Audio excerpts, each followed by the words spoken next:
Welcome back. If you haven't filed your tax returns yet, hurry up. And while we're on the subject of taxes, how's that tax reform plan coming, Mr. President? And for that matter, Congressman Buchanan. If you remember, both the president and Congressman Buchanan said they expected tax reform to pass this summer. Following the November election, stocks soared in anticipation of corporate tax cuts, not to mention tax cuts for high and middle income earners. Only one problem. Republicans were banking on the savings from repealing Obamacare to fund the tax cuts. And obviously that did not happen, at least not yet. So there is tax reform this summer. If you don't hear about that so much anymore, joining us with more is Dr. Michael Snipes, an economics instructor at USF Sarasota Manatee, certified public accountant Ray Shipley, and Rod Thompson, president of the Sarasota Republican Club. And Ray, you saw Congressman Buchanan recently at the Argus Foundation, where he was sticking with the goal, at least, of getting something done by August. I had the pleasure of sitting actually at the table with Vern, and I asked him, when is the timing of all this going to occur? And because I just read that day in Kiplinger that it was going to be next year, and he was adamant at that particular point that he said there were a bunch of other programs that sort of all fell in line, dovetailed with that it was imperative that it be done by August. That's all he disclosed. Now, was that after the vote failed for repealing the Affordable Care Act? Absolutely. Because, Rod, when we're talking about the political angle of this, House Republicans and Republicans in general were counting on the savings from repealing Obamacare to help fund the tax cuts. Obviously, that's unclear at this point. Right. That really complicated the whole tax reform conversation by having that fall apart and not having somewhere between $300 to $500 billion in savings. That's real money even in Washington. So I think what we have here is a problem where you see the president, and there's some talk, Mike Mulvaney and some others sometimes talk about maybe we need to actually revisit repealing Obamacare again so that we can get that in the right order we wanted it. I don't see how that can really happen. But look, nobody can predict what's going on in Washington right now very well, even the timing of it. Because the Treasury Secretary said that somehow you basically have to come up with $1 trillion to fund this kind of tax reform, or it will not be as big as promised. Well, that's why they're talking about that border adjustment tax, which is sort of like, as I understand it, and they might have a better idea, but is a tax on everything except exports, basically, and which is supposed to raise $1 trillion. When we talk about the politics of this issue, we can talk about why I think that could be problematic, but it would raise a tremendous amount of money. Ray, in terms of what you know about the proposals that are out there, either by the Republican Congress or the president, in terms of the average person who is watching this right now, how would that affect their bottom line? I think for the average person, it would probably drop their tax about 3% a year. It depends on what's average. I mean, the other thing is they're thinking of doing away with alternative minimum tax, which would affect, some of the population. And the other side of it is they're also talking about taking away some of the deductions that make up alternative minimum tax. So they giveth and taketh, and it's basically a wash. Okay. Michael, there was something that I was interested in Adam's story that I want to ask you about, and that is when the economist said that if all people do with the money that they save on in their taxes is sit on it or invest in retirement, it really doesn't help the economy that much. Yeah, and I think one of the things that you need to keep in mind with any kind of tax cut or any kind of tax reform proposal is what are we trying to accomplish with the proposal.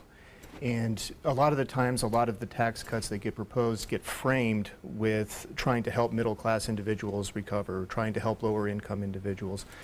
And the way things are being proposed is that if we make cuts at the top, then the idea is that, well, then they'll presumably invest those savings, expand their businesses, hire on more people, and then that's how basically the tax cuts would influence people at lower incomes. But it really just kind of comes down to how much or how well do those savings, those tax savings, trickle down into the economy. Because it's a nice theory in theory, but how well does that actually hold water in reality? And that is what we want to continue on when we come back in a moment. We are just getting started with this discussion. We'll pick it up after we check weather. Welcome back. The deadline to file your taxes is tomorrow. President Trump vowed to make tax reform his top priority in Congress after the repeal of Obamacare failed to pass. What kind of changes would we like to see? Our guests join us tonight are Dr. Michael Snipes, an economics instructor at USF Sarasota Manatee, Ray Supley, a certified public accountant here on the Suncoast, and Ron Thompson of the Sarasota Republican Club. And Michael, I want to stay with you for a moment when you were talking about whether tax cuts will have the desired effect, not only in terms of just helping us all in terms of our daily lives, but boosting the economy. What's your view about that? Sure. Well, like the piece mentioned earlier, a lot of the tax cuts that are being proposed tend to be tax cuts on wealthier individuals or capital owners or business owners.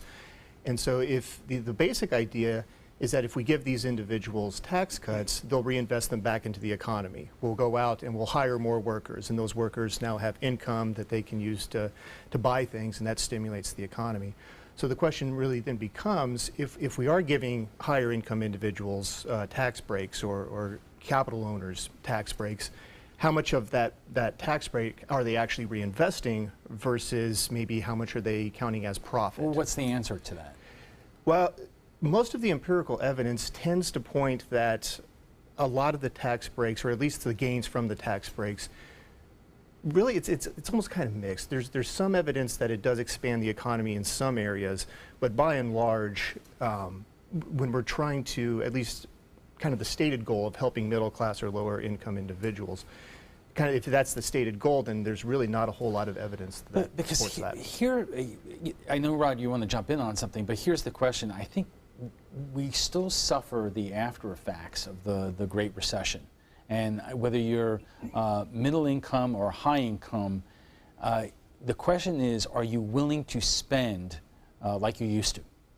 Right. So it does matter what happens to the tax cuts. To some degree, if you have lower middle income people getting tax cuts are more likely to spend it because they'll need to spend it. I think that's problematic as far as helping the overall economy, because I sort of disagree. I think the stated goal is not to help the lower income and poor, it's to help the economy, which helps everybody, and a rising tide lifts all boats. So the problem is that low income people don't really pay any income taxes, and middle income people pay a small amount of taxes. The problem with this, and the political problem, is that it's the wealthy in the country pay most of the income taxes. When we're talking about income taxes, the wealthy pay most of it. So any cuts in the income tax that could in any way goose the economy are going to benefit the wealthy more, and then that creates a whole political turmoil issue. When you're talking about capital gains cuts and that sort of thing, I think a lot of it depends on the attitude towards the economy at the time. For some companies, they might want to squirrel it away, look for investments when they feel things are safer. But if they feel sort of confident in the direction that the economy is going, they are much more likely to reinvest it. Well, certainly the stock market has taken off after President Trump won the election based upon the faith that he would be having major tax reform. Ray, have you seen any changes in your clients that you've had to deal with in terms of hope that that tax reform is really going to increase in terms of how much they can invest, how much they can save, how much they will spend? I mean, I had clients that tried to defer income where they could and pushed it into 17 with the idea of being at 33% versus 39.6%. I think also the attitude, there's definitely a difference in attitude, and I'd call it deregulation, and I'm not trying to get on the political bandwagon. I mean, just to have our president with a positive attitude towards business, that's huge. Some people said that, repealing the Affordable Care Act turned out to be much more complicated for Republicans than they first, thought it would be. But tax reform is not going to be an easy walk in the park, because there are differences within the Republican Party in terms of exactly what to do. I think you have two main political realities with facing tax reform being successful. Number one is the tax code itself is a veritable cornucopia of special interests and winners and losers. And so anytime you change that dynamic at all, you're going to have the army of lobbyists and the potential special interest groups at you. So that's one problem. The other problem is that the divisions within the Republican caucus in the House that we saw revealed during the Obamacare repeal failure are going to be almost the exact same still in the tax reform one. Particularly, the Freedom Caucus is not going to accept something that's not revenue neutral. Well, that's a really fascinating question that I wanted to ask all three of you is, does it have to be revenue neutral? The Treasury Secretary was asked about that today, and he said whether or not it's deficit neutral, there are a bunch of different calculations and a bunch of different models. It doesn't seem like there's any certainty there. And Michael, let me go back to you for a second. What impact would there be if it's not deficit neutral? Well, if it's not deficit neutral and we end up, cutting taxes, I mean, there's got to be a corresponding decrease in government spending as well. Otherwise, we're going to have an increase in the deficit. So, I mean, ideally, any kind of tax cut that is proposed would be deficit neutral.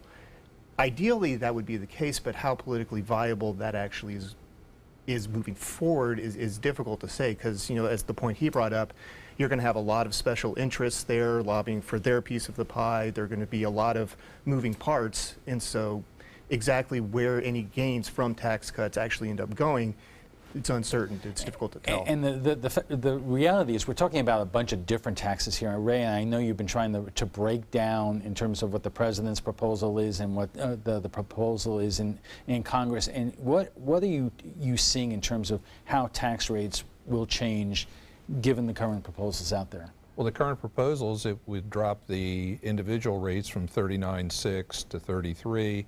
It would eliminate the Obama tax, the 3.6%.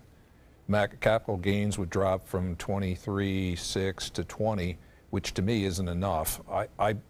In answer to what you were saying earlier, back when we had President Reagan and we had the 15% capital gains, my clients paid more tax then than they have now. I mean, they were, because people were interested in locking in a 15% gain, people that had businesses that they had owned for years and didn't want to transfer to the next generation sold during that period of time. The other thing is the possibility of the elimination of the gift tax, which could be huge, primarily for the farmer, primarily for a banking family. I know that sounds like you shouldn't be worried about a banking family and having them keep the institution, or a sports franchise. I mean, Mr. Rooney just died this past week, actually, so I'm wondering if we're going to get some push to eliminate the estate tax retroactively to 1/1. We only have 30 seconds left, but I'll give you the last word. Rod, any predictions in terms of whether it's going to get done this year? So it'd have to be done by August.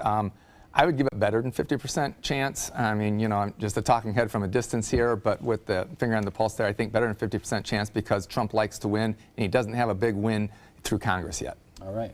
Let's take a quick break, and when we return, we'll have final thoughts from our guests, plus what some of our viewers are saying about Friday night's topic, U.S. foreign policy. Welcome back. We're going to ask one last time, have you filed your taxes? Tomorrow is the deadline. And what kind of changes can we expect to the tax code under the Trump administration? Our guests join us right now for final thoughts. And Ron, I'll give you the first shot at it.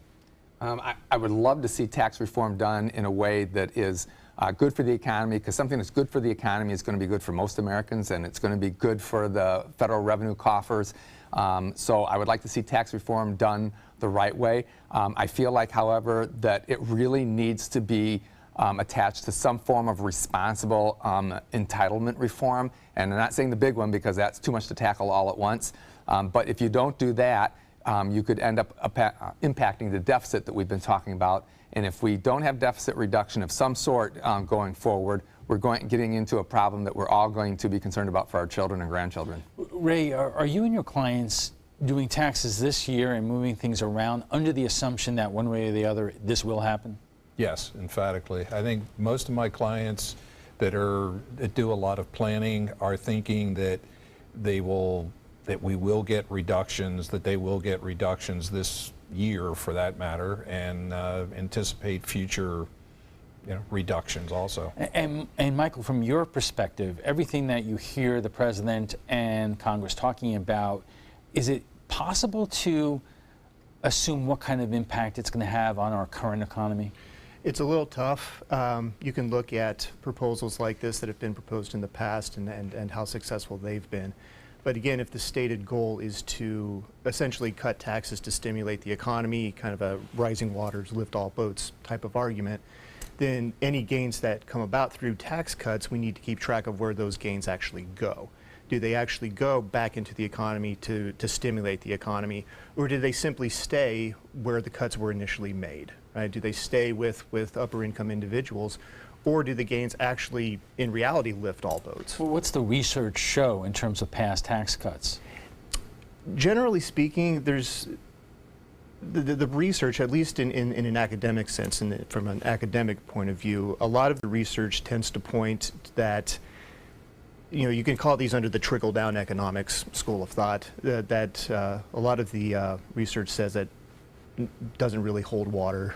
Sorry, gentlemen, we could go on here, but we got to wrap it up. Before we go, we want to share with you what some of our viewers are saying about Friday night's topic, foreign policy under President Trump. Tensions are rising in the Pacific. Over the weekend, North Korea held a failed missile test. It is just the latest in the increasingly aggressive rhetoric between the U.S. and Kim Jong-un.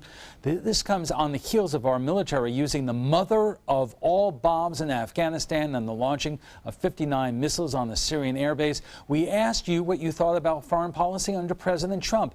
B. Kyles writes, the idiot in charge of North Korea is a grandstanding, lying, idiotic, crazy person who wants attention, and the world's eyes are on him. I agree with the U.S. military showing him we are not the same America. We will no longer be bullied by dictators, crazy or not.